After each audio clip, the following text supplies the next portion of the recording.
Hi, welcome to TS news. ఆతిథ్య దేశం America తన ఆడిన మొదటి 2 మ్యాచ్ల్లోనూ అనూహ్యమైనటువంటి విజయాలని సాధించటం, అందులోనూ పాకిస్తాన్ లాంటి బలమైనటువంటి టీం మీద కూడా టై చేసుకుంటూ ఆ తర్వాత సూపర్ ఓవర్లో విజయం సాధించడంతో ఇండియాతో జరిగేటువంటి మ్యాచ్ మీద కూడా అందరి చూపు పడింది. స్టేడియం కిక్కిరిసిపోయింది. కానీ player of the match Harshdeep Singh ఫామ్లో ఉన్నటువంటి ఓపెనర్లని మొదటి ఓవర్లోనే అవుట్ చేయడంతో అమెరికా కొద్దిగా ఇబ్బందుల్లో పడింది.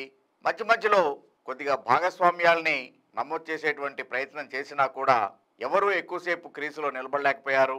టేలర్ అండ్ నితీష్ కుమార్లు కొద్దిసేపు ప్రతిఘటించారు. వాళ్ళు మాత్రమే ఒక మోస్తరు స్కోర్ని సాధించారు. కోరీ అండర్సన్ బుమ్రా బౌలింగ్లో ఆ బౌన్సర్ని టాప్ ఎడ్జ్ తోటి ఫైన్ లెగ్ మీద నుంచి సిక్సర్ని పంపించడం, అది కొద్దిగా మ్యాచ్కి హైలైట్గా చెప్పుకోవచ్చు. ఈవెన్ బ్యాట్స్మెన్ కూడా స్టన్ అయినటువంటి సందర్భం అది. ఎలా 6కి వెళ్ళింది ఇది అనుకుంటూ.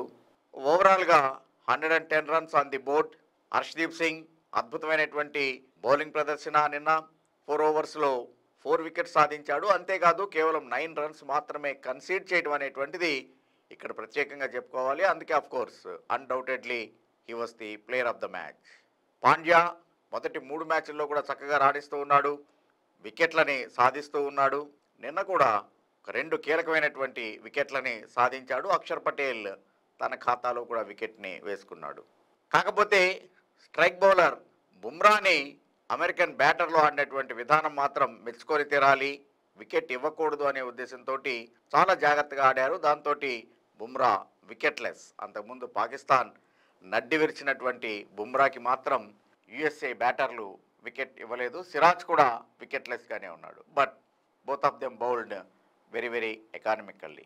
111 రన్స్ టార్గెట్.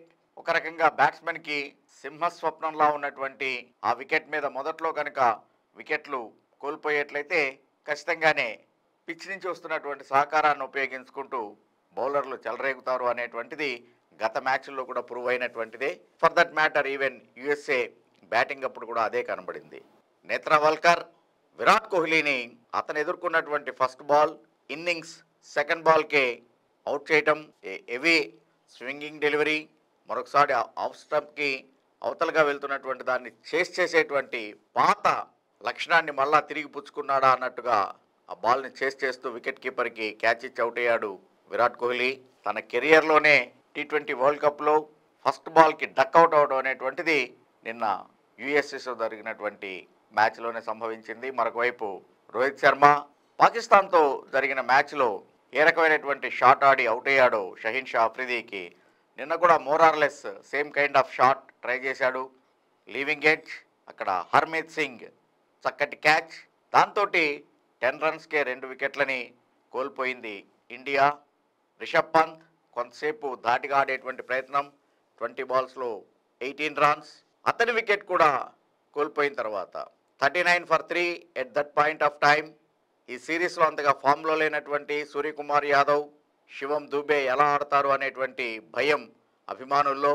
ఇద్దరు కూడా మొదట్లో కొంత తడబడ్డారు టైమింగ్ చేయటానికి. కానీ ఒక్కసారి కుదురుకున్న తర్వాత అద్భుతమైనటువంటి బ్యాటింగ్, మరొక వికెట్ కోల్పోకుండానే 70 odd రన్స్ సాధించి ఇండియాకి 7 రన్స్ విక్టరీని అందించారు. అయితే సూర్యకుమార్ యాదవ్ 22 మీద ఉన్నప్పుడు ఇండివిజువల్ స్కోర్, నేత్రవల్కర్ క్యాచ్ని డ్రాప్ చేయటం అమెరికా అవకాశాలని గండికొట్టింది అని చెప్పచ్చు. ఒకవేళ అప్పుడు కనుక సూర్యకుమార్ అవుట్ అయినట్లయితే బహుశా పరిస్థితి మరో రకంగా ఉండేది. అప్పటికి ఇంకా శివం దూబే తన యొక్క అగ్రెషన్ని చూపించలేకుండా ఉన్నాడు. అలాంటి తరుణంలో పరిస్థితులు కొద్దిగా ఇబ్బందిగా ఉండేవేమో. ఎందుకంటే హార్దిక్ పాండ్యా తర్వాత రావాల్సినటువంటిది జడేజా అంత ఫామ్లో లేడు. ఈవెన్ అక్షర్ పటేల్ ఆ వికెట్ మీద కొద్దిగా కష్టమేనేమో బ్యాటింగ్ చేయటం. ఏదైనా కానీ తనకు వచ్చినటువంటి లైఫ్ని ఉపయోగించుకుంటూ హాఫ్ సెంచరీ పూర్తి చేసుకున్నాడు. మరొక వైపు శివం దూబే కూడా చివరిలో కొద్దిగా బ్యాట్ చులిపించడంతో భారత్ మ్యాచ్ని గెలిచింది, సూపర్ 8లోకి ప్రవేశించింది. మరొక ట్విస్ట్ కూడా ఈ మ్యాచ్లో, ఇండియా బ్యాటింగ్ చేస్తూ ఉన్నప్పుడు 30 balls 35 రన్స్ రిక్వైర్డ్. అప్పటికి ఇంకా బౌలర్లకి అవకాశాలు ఉన్నాయి. ఆ తరుణంలో 16th ఓవర్ ప్రారంభానికి ముందు ఎంపైర్లు 5 penalty runs to the batting side ఇవ్వటం ఈక్వేషన్ మారిపోయింది. 30 బాల్స్ 30 రన్స్ కింద వచ్చింది. సో ఈ వామ్మో 1 మినిట్ అనేటువంటిది మనం ఒక వీడియో కూడా చేశాం. మొత్తానికి ఆ 1 మినిట్ నిబంధన అమెరికాని ఇబ్బంది పెట్టింది. ఓవర్కి మధ్యలో 60 సెకండ్స్ కన్నా ఎక్కువ ఉపయోగించుకోకూడదు అనేటువంటి దాని నుంచి అంతకుముందే 2 సార్లు వాళ్ళ స్లో ఓవర్ రేటు, దాంతో ఎంపైర్ 2 వార్నింగ్లు ఇవ్వటం, ఆ తర్వాత మరొకసారి అలాగనే 1 మినిట్ కన్నా ఎక్కువ టైం తీసుకోవడంతో బ్యాటింగ్ సైడ్కి 5 పెనాల్టీ రన్స్ ఇవ్వటం కూడా జరిగింది.